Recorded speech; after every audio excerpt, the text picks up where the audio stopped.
Listen, in 2025, you're gonna have to get really creative. If you're an artist, you draw, you have a shop, you sell products or even services, candles and apparel, gifts, maybe you're a masseuse or a nail salon, or you're a nail technician, or whatever it is, this video is for you, because in 2025, you got to get super creative.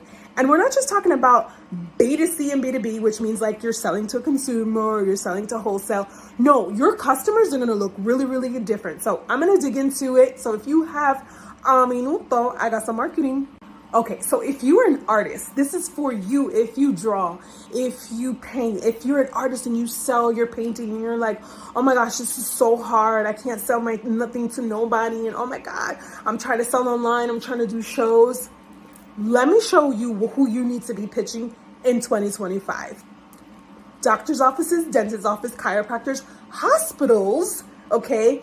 Lots of different businesses, even coffee shops where they can display your art and you could create a commission. Have you ever walked in a doctor's office?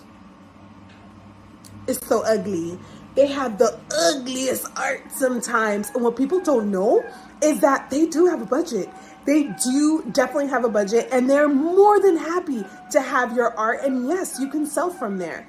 Now, and then you can give like a donation to, if it's a hospital, you can actually a proceeds that goes to a nonprofit, etc., and leverage that.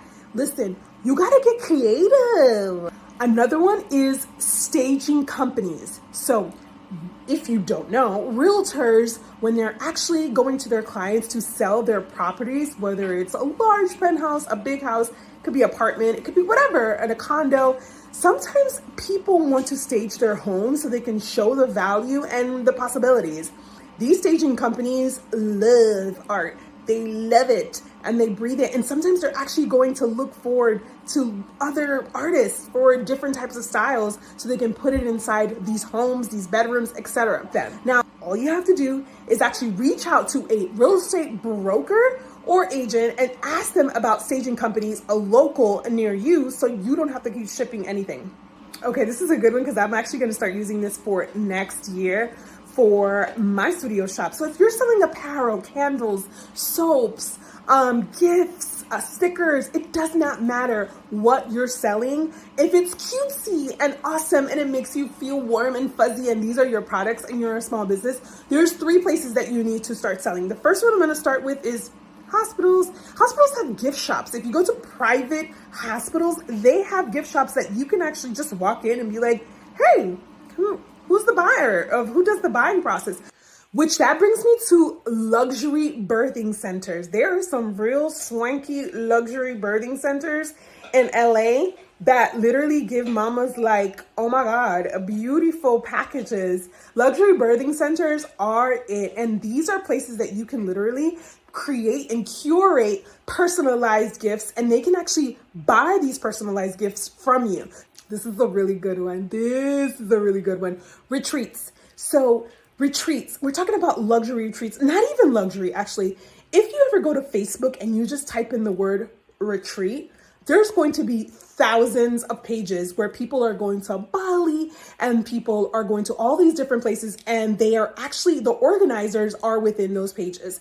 And what those organizers like to do is they like to do welcome gifts, and they also like to do some other thank you gifts for, coming to their retreat, but also for them to be part of it. So sometimes you might be able to find many different types of retreats where you can actually prepackage and sell them based on a theme, etc. Listen, I'm getting onto that next year because the retreat business, it's a lot of money. Okay, so let's say if you sell services and you sell you do hair extensions or you do any type of service, masseuse, whatever, any other type of services that kind of welcomes a consumer base. I have to be very specific, consumer base. No, I'm not talking about, roofing companies. I'm sorry, boo-boo, not you guys. But these services can also be promoted to at wedding conventions. Did you guys know that the wedding industry is a multi-billion-dollar business? Yeah, people are not getting married for marriages these days. They're just getting married because they want to have a wedding. So going to these wedding conventions could be a little pricey, But this is what you do.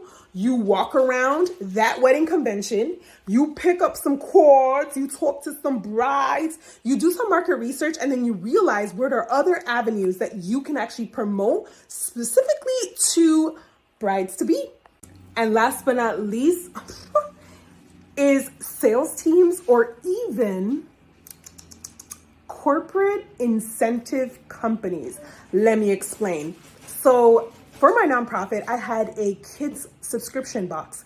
And I was like, corporate America is always incentivizing their employees. And they actually go through these companies where you can actually redeem things, get gift cards, etc. But I also noticed that they actually highlight lots of small businesses.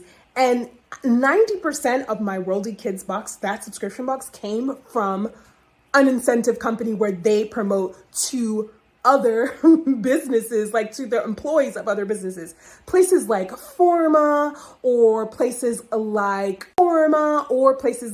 Fringe are great places. Now, I don't know if they're accepting any, but there's so many out there that are competition for them.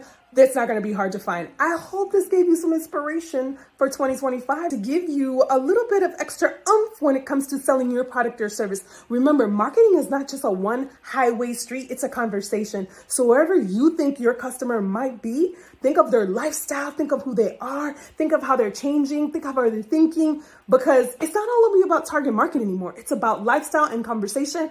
And I hope you enjoyed. And if you love this video, like it, share it, whatever, and tell me, what do you need help with in your business? Let me help you.